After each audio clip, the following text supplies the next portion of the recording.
What I would like to go through today is downward facing dog. And so the first thing is that downward facing dog is often that is considered as some kind of a more relaxed pose, because it is possible to do downward facing dog very passively.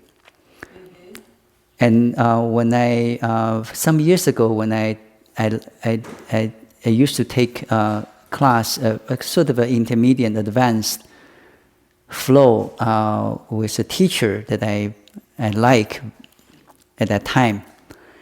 And because her class is really heavy duty, has a lot of core, has a lot of arm balance, we basically begin the class with 5 to 10 minutes of headstand to begin. What is here? No, that was in China, actually, in Shanghai. And then he was said that every time when you go to downward facing dog, it's a rest, which means you do all kind of fancy, nasty stuff, and then you go to downward facing dog and take a break there. So this really give a hint of some of the, just how we look at downward facing dog.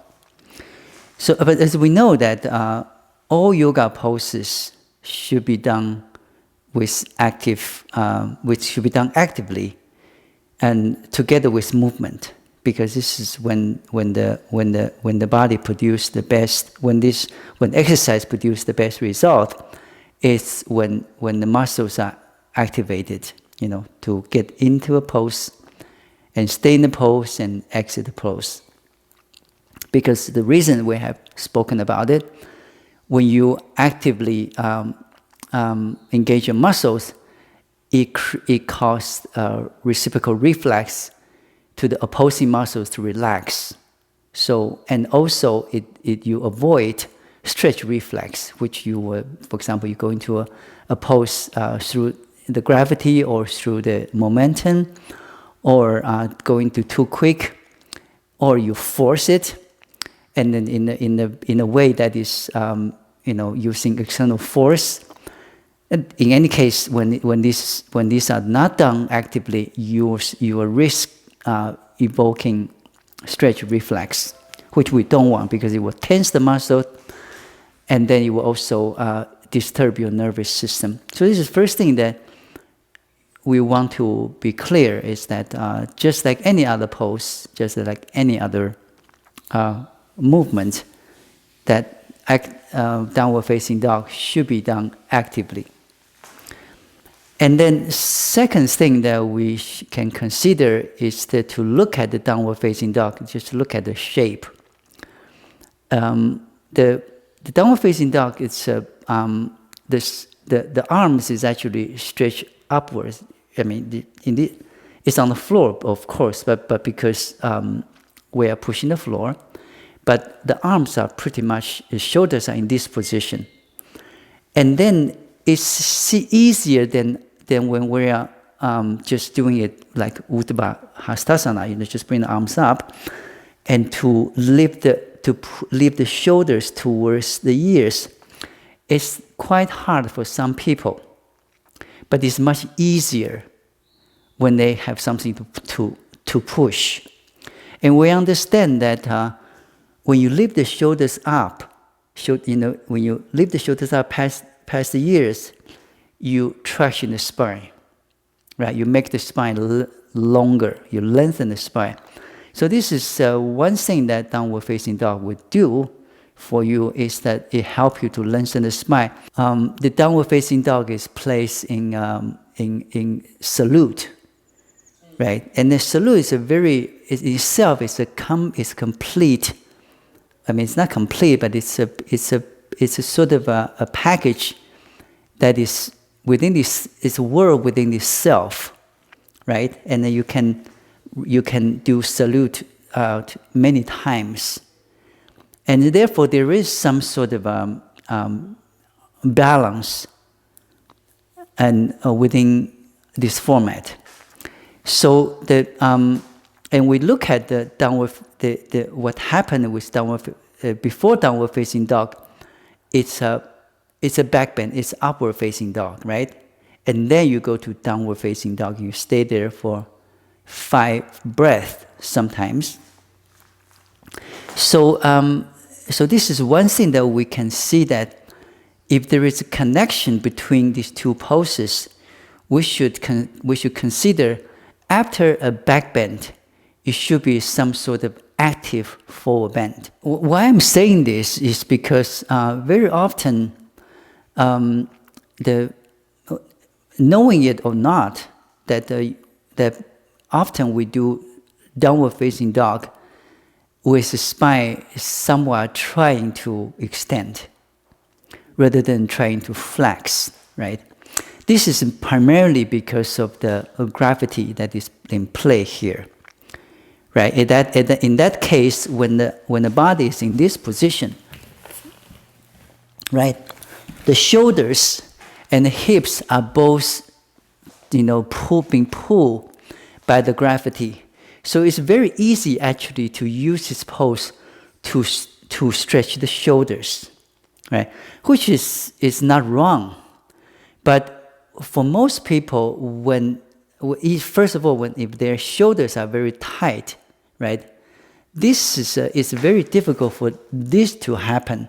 But rather, this is going to happen. So the ribs are going to flare out, and then the lower back is going to jam. So it will actually will feel like the front of the body is extended. And I remember that most of the time when we try to look at the downward facing dog, or we try to get rid of is the lump that is kind of in the lower back. But the lump basically is also caused by the back bend on the L5 and S1. Therefore, there is a kind of the lower back being stuck in the forward bend. So this is one reason. And also because of that, the curvature that is between thoracic spine and lumbar spine is also kind of disappeared. So the teacher is trying to push this in, right? Which is not exactly wrong, but often it gives the sensation that we are really trying to back bend in this pose. Downward facing dog actually can give us, it should be much, much more than this. You use the shoulders to pull the spine longer. So in downward facing dog, you can do that much better. But also because you have floor to push, you can actually, try to spread out the shoulder blades. What happened with this pose, for example, is that when people lift their arms up, the shoulder blades simply collapse, right? It cannot maintain a protraction. And this is why that the rib cage flare out, and then also the lower back start to be jammed. If we say, this is the vinyasa 1, right? It's in salute. And then Uttanasana is vinyasa 2, right? And then the Lolasana, or in most cases, people lift their head up and also turn it into a back bend, but this we don't discuss. And then Chaturanga is vinyasa 4. Upward facing dog is vinyasa 5. And then downward facing dog is vinyasa 6, right? So it's a 6 pose, 6 movement. And it's really where in downward facing dog, we're actually going back to learn exactly how to do vinyasa 1. Because this is actually, it's not a pose to be treated lightly, right? This is really to actively to engage bandha, right? When arms are moving backwards to above the head, the shoulders are actually creating, the armpits are trying to push forward to create the shoulder bandha, which you will need in handstand, right? Because if the shoulders collapse in handstand, you're going to fall, for sure, right? Because this will cause the rib cage to flare out, and you're going to lose the core. You're going to lose the core. So it is actually very good pose in a downward facing dog. It's a very good pose to actually to engage the core when the body is somewhat in an extended position, because this is more like it's, you know, when you're pushing your hands towards the floor, the hands is actually attempt to do this, right? If there's no floor, when you push, this hand is going to go like this. When you push the feet into the floor, if there's no floor, the feet is going to go up like that. So the body is actually attempt to go into an extension. This is why that you will need to do the opposite. You're going to try to maintain that attempt to extend the whole body, while at the same time trying to flex the spine, right? The hips are already flexed, right? And also, when the hips are flexed, often the tendency together with this movement is to jam the lower back. So this is another place to learn how to, when arms up, try to maintain a posterior tilt of the pelvis, right? When you are doing this, you see the hips can actually tilt forward rather than backwards, right? This is forward, right? This is often happen, and everything else in the spine, you want to treat it as a forward bend. The chest is in, the rib cage is in, the top of hips back. Of course, the spine is in the flex position, and you are actually in this position. When the hands and arms and feet are trying to do this, but your spine is trying to do this. This is perfect preparation for your handstand, as well as all arm balancing. That to how to engage the core, how to maintain a stable shoulders. There's so many things you can talk about downward facing dog. As a teacher, that you want to actually have, any time you can pick up, you can say 5 different instructions. And then, of course, what do you say depends on what you see. You know, when people are downward facing dog, you will be looking at them, you immediately see something. Every instruction you give, everybody will benefit. But it will benefit particularly to the person you are looking at.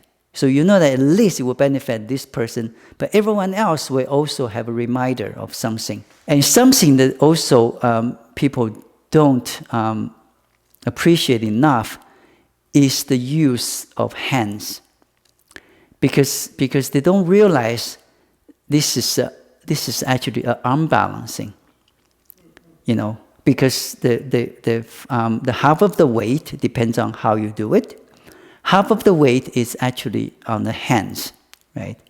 So it's very important that the arms, the shoulders are protracted, and then the hands are actively pushed into the floor. And then you will see that the more you push, you get a lot of stress on the wrist. See, because here is open. There's nothing here. Here is very tense, but here is nothing. So you want to learn to create a wrist bandha by pushing the tip of the fingers into the floor, as if you're trying to grab, to hold a fist into the floor. And this will engage the inner wrist, and you will create a bandha. So once you come out from downward facing dog, you will not have so much pain on your wrist. Especially the more you practice, you will do a lot of downward facing dog.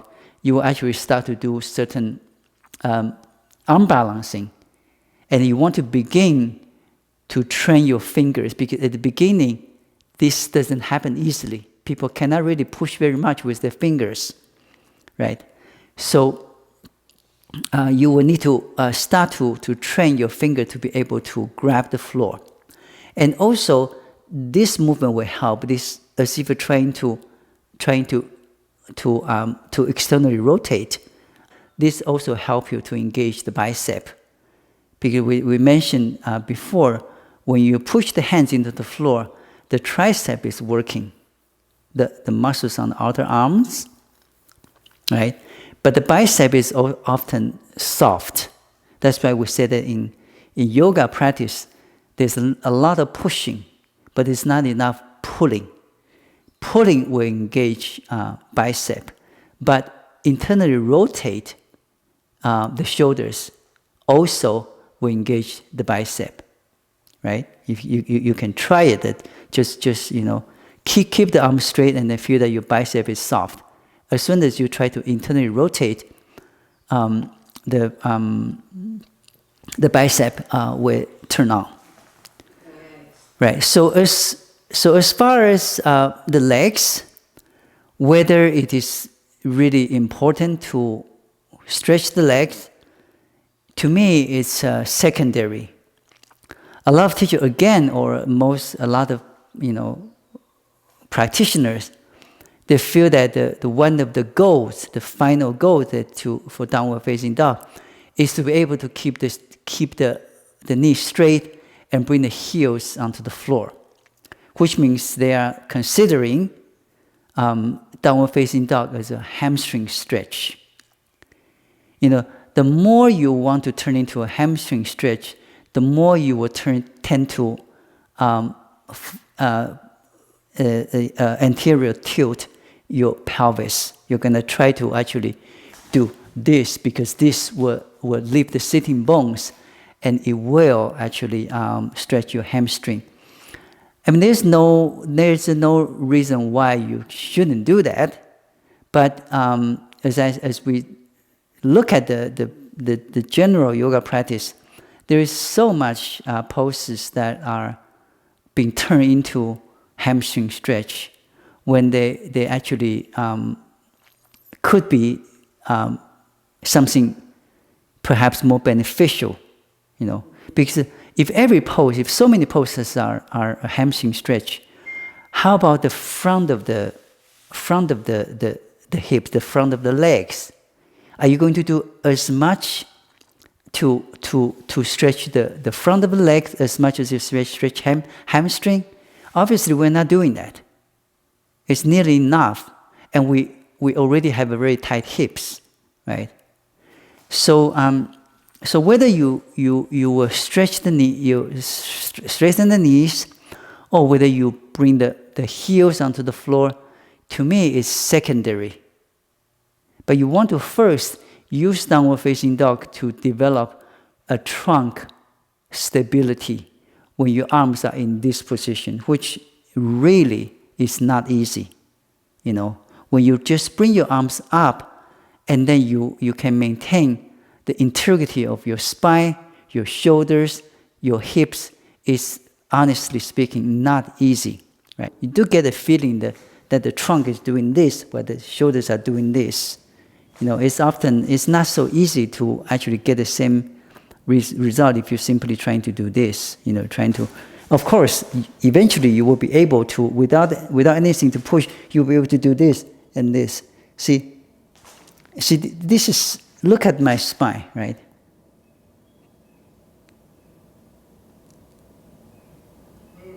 It didn't move at all. Did you see that?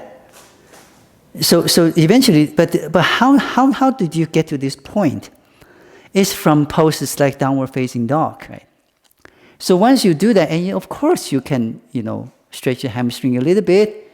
You can put the kneecaps up. You can also, keep the heels on the floor, but attempt to lift the heels.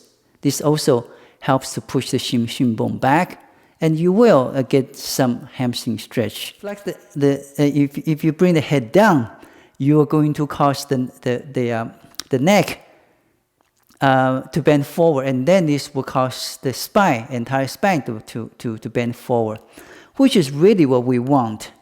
So in this case, we definitely want to use the head to help. So if you lower your head, your ribcage will not flare out so much. And then, hence, we have a drishti to look at the navel, right? So it's actually quite important that you want to be able to look towards your navel. And then in order to see the navel, you really have to also make some efforts to lift, to suck in the rib cage. And then it's also very important that you will be able to stay here and then maintain your natural breathing. Because again, in this case, the diaphragm is the way the relationship with the gravity has changed. So diaphragm breathing is not as clear as you think, right? So you really have to make an effort to breathe diaphragmatically. See, when the diaphragm is engaged, the diaphragm pushes downwards, but from one point of view, it's in the same direction with the gravity, right? It's moving downwards. But when you are in downward facing dog, the diaphragm is actually moving against gravity. So you will actually feel quite a bit harder. We want to keep in mind that the gravity is a very important factor. So always consider what is happening here and in terms of the relationship with the gravity, and then you will understand better what you are experiencing.